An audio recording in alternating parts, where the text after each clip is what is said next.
Hello everyone, in this recipe we're going to take a look at the complete configuration for setting up an OAuth2 Login feature with Google. We know that OAuth2 Login runs the authorization code ran underneath the hood, right? And that's the reason why it needs to follow the OAuth2 standards as well. Let's take Google as an example this time.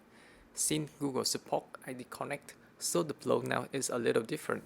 If you have a chance to take a look at the last video in this series, a complete configuration with GitHub, you see GitHub doesn't support OpenID Connect, so we use the standard authorization code flow there. But this time, with OpenID Connect supported in Google Identity Server, we're gonna use the OpenID authorization code flow.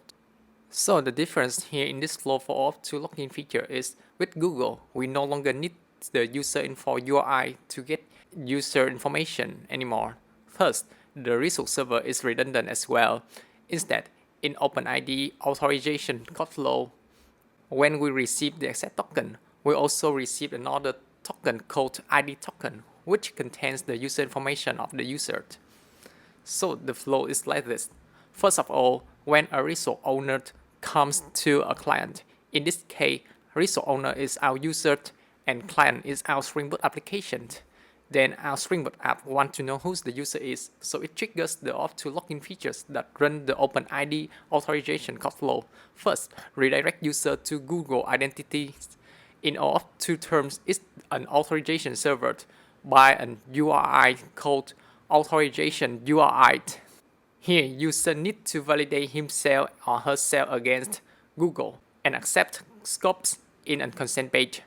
When everything is successful, the user will be redirected back to our Spring Boot application with an authorization code by the redirect URI that we sent together with the authorization URI here, which we will see in a little bit. At that time, our Spring Boot app will retrieve the code, then exchange it with Google Identity Server for an access token and ID token together by this token URI here. When having the ID token in place, the Spring Boot app now has the user information, but it still has a security risk here. The ID token may be changed during the response time due to the man-in-the-middle attack, for example. Our Spring Boot app, in this case, is the consumer. It consumes the ID token, so it needs to validate the ID token or verify the ID token. Our ID token, in this case, is JWT token, and in order to verify it, our Spring Boot app needs the public key of the authorization server, the Google Identity Server, by calling the JWK set URI here. Once our Spring Boot app has the public key, it can verify the ID token to ensure the integrity of data, make sure user data unchanged from the identity server, and use this data to establish a section for the user in our Spring Boot application. You might want to ask why we only validate the ID tokens. How about the access token? For access token, we are not the direct consumer of it. Our application just like a forwarder forwards the token to the resource server. What the resource server? Where this resource server is the consumer, this server needs to check the validity of this access token by calling the authorization server to confirm or get a public key, like we just discussed, to not allow accessing resources. For example, if hackers change the access token here, or maybe the client app is actually a scam app that changed the access token, at the end, none of them can use this fake token to access resources because the access token is validated here, so it's useless if you validate the access token at the client app. Another thing we would like to mention here is, if we notice in this journey, the user created two sections, one at Google Identity Server and one as our Spring Boot app server. Their separated sections belong to each system, and it's important to distinguish between these two. We'll demo them in a second as well. You now might ask, where do we find these URIs, authorization URI, token URIs, JWKs URI? So they listed down here. The server flow. This is the authorization URI that redirects users to request their Google identity, and this is the token URI. When users are redirected back to our Spring Boot app with an authorization code, and the app will exchange the code for an access token and ID token. In order to validate the ID token, we need JWKs URI. That's not listed here, but in the discovery document URI. This URI also follows the OpenID standard. So we can find all the information about authorization URI, token URI, username URI here, and especially this is the URI that we needed, JWK set URI. For more information, you can find this link. I'll put them in the video description below as usual. Okay, theory is enough. Let's move on to our Postman to experiment the server flow here. First off, the authorization URI. So in order to use it, we have to provide these parameters, follow the documentation like client ID, response type, scope, redirect URI, state, nonce. We can also have the login hint, HD, but since they are the Google specific params and they are optional, so Spring doesn't use them, and we'll also not use them as well. So if we take a look at the authentication UI here, you see require, redirect is required, scope required, state is strongly recommended, right? But for the other thing like accept time, the display, login hint, they are optional. So here we only provide the response type, which is code, client ID, scope, state, redirect UI, and nonce. The first 5 are for OAuth2 standard, and the last one is in the OpenID Connect standard. The response type must be code for our case. The client ID is our client ID in Google. Membered client ID, Google client ID. So we're going to copy this and paste it here. Okay, for the scope, you can think of it as the role in role-based access control in Spring Security. We restrict user to the corresponding data by his or her roles. Here we need to retrieve user info data. So that's why we need to get the user info data. So the scope this time should be OpenID raw file email. OpenID raw file email. The next one is state. You can read about the state here, server flow. It's used for preventing requests for forgery attacks. Just like CSRF token, put simply, stay in an arbitrary string when we send it to the authorization server, and on the redirect URI back to our application, we'll receive the same state to know that this redirect URI belongs to the authorization URI in the user section. So state. Another one is redirect URI. Redirect URI should be matched exactly the one in the application registration process. So if you remembered in the OAuth2 Login with Google compact configuration, we set it to HTTP localhost 8080 login OAuth2 code Google, right? So now it should be the same. The last one is nonce. It's the param in OpenID Connect standard. Like state, it's also a random value, but enable relay protection when exchanging token and used to validate the ID token. We'll see both state and nonce being used in a little. Okay, let's make it easy to observe. I'm going to change state to ABCD. Since we cannot call it directly from Postman, we're gonna copy it and paste it in our browser. Now it's a communication between user and Google Identity Server to validate user and consent on the scope rented. I'm going to log in now. After everything done, Google redirect user back to the redirect URI that we provided. Here is localhost 8080 login OAuth2 code Google with state and code. Since we're not running our application, we receive an error here, but it doesn't matter. We want to do it manually. So just copy it to our Postman. So we'll see. Now let's imagine we are the application. And from the application perspective, we need to check is the valid redirect or not by checking the state. So we see the state ABCD app. It's exactly the state that we just sent to our authorization server, ABCD app. So this redirect URI here is exactly the response from our authorization URI. Now we need to get the code and exchange it for an access token by the token URI. This code is URL encoded. So let's decode it to get the real value. Okay. URL decoded. Here I'm going to decode this one. Copy this. And this is our token URI. Let's paste the new code here.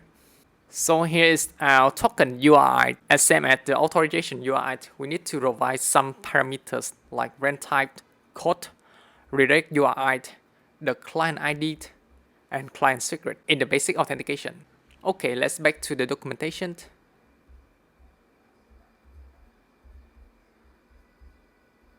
Okay, here is the state checking. So when we receive the redirect URI, right? So we're going to checking the state from the redirect URI, and this is the state that we set when we send the authorization URI.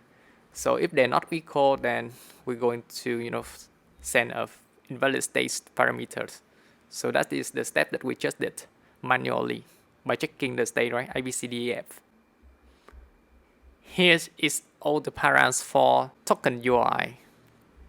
Code, client ID, client secret, redirect URI, rent type. Rent type is the authorization code, right? So as same as us, except we are using client ID and client secret as in basic authentication. But here as the post parameters. So here they send client ID and client secret, same as code, redirect URI, and rent type here as a post parameters. But we are sending client ID and client secret in the basic authentication.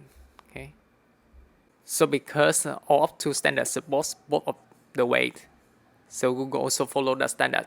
So that's why we can do it any way we want. In a little, we can see how to set this way in Spring. Okay, so rent type authorization code. The code is the one that we just copied.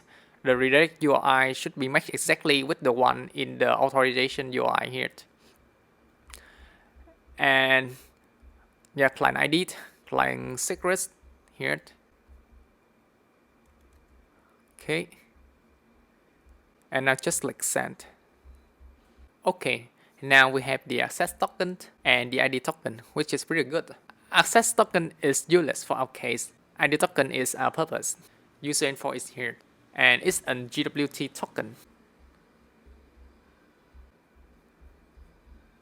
Follow the Google documentation, we can believe that this token is valid since we take it directly from the Google Identity Server.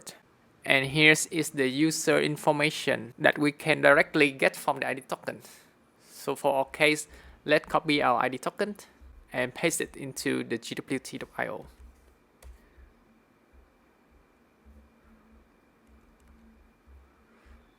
So here we'll see the same, but for our user. So basically our flow is done here with this user information. But Spring followed the standard and wants to validate it. As we can see here, signature verified.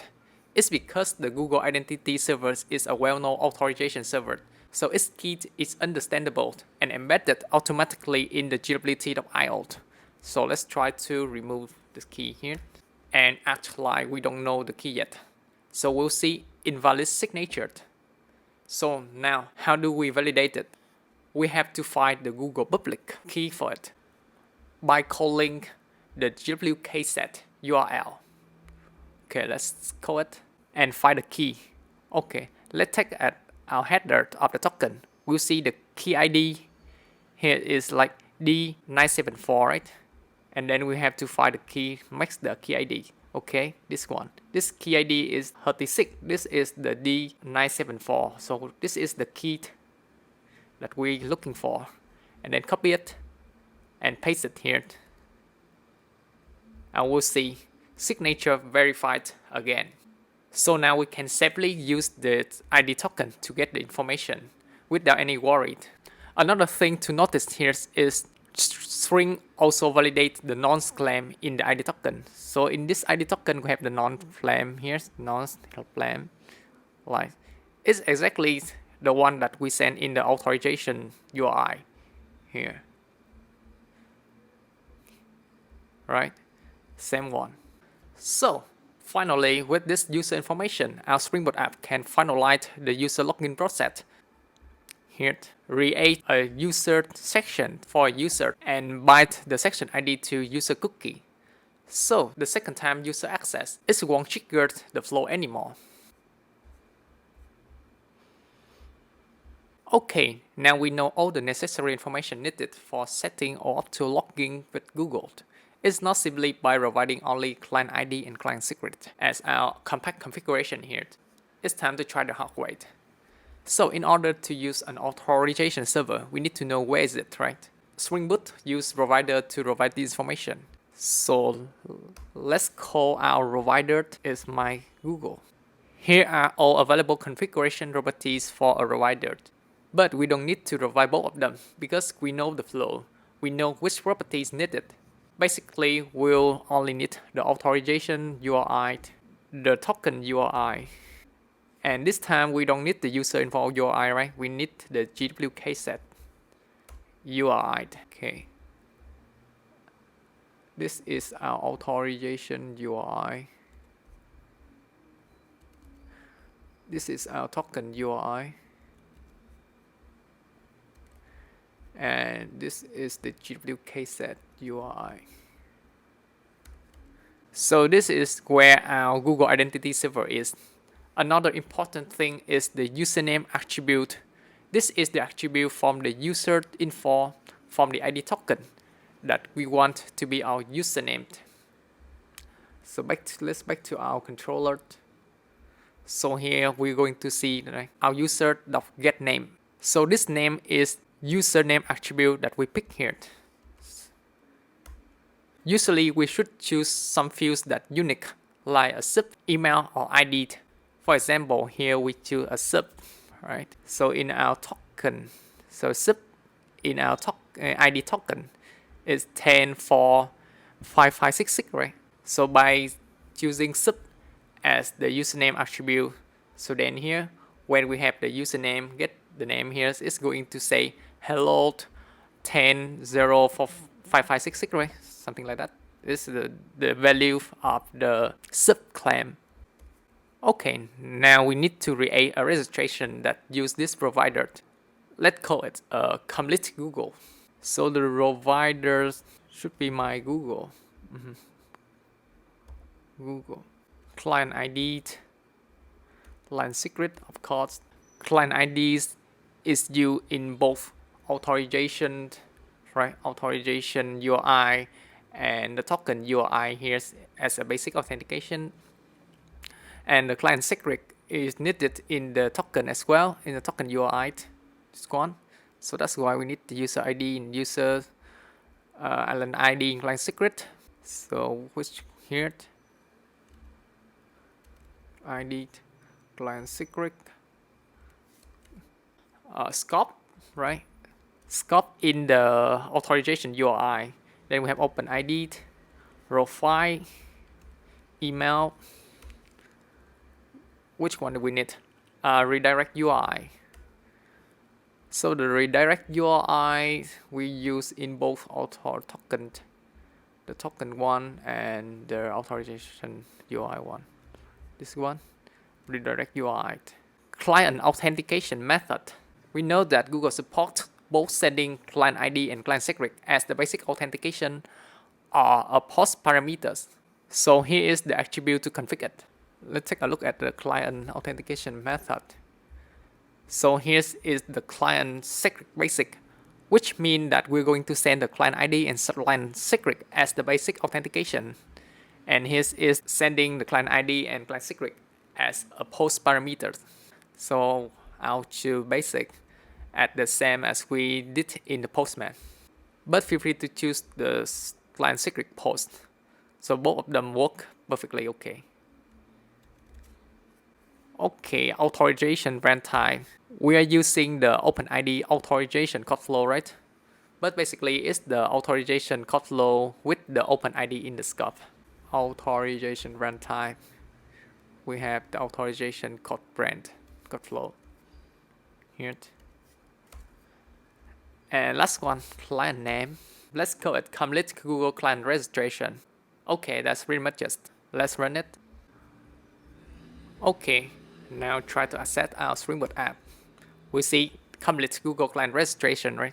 Okay, to see the follow, let's log out Google first. I'm going to log out. Okay, log out. Then now complete Google client registration. We were redirected to logging at Google. Then redirected back to the application.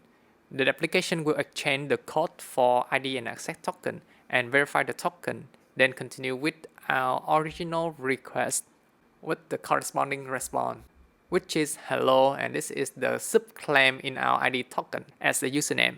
And now our section is created. Let's take a look at the inspect element, application, cookie, and here we'll see this is now our cookies created that have the section IDs linked to our Spring Boot application. So for later API calls, this section will be used instead of running the OAuth2 login. So don't disable CSRF for this browser-based service. Now back to the application.yaml, you might want to ask why this compact configuration works. It's because there are some command providers are config for us at the command provider here, and Google is one of the 4 command providers that Spring Boot have us auto-configured. So here we'll see client secret basic, the client authentication method, right? Client secret basic, and this is the default redirect one. Localhost 8080 login OAuth2 code Google, right? So this is the default one. And the scope is OpenIDs, profile email. We have the authorization URI, the token URI, the JWK URI.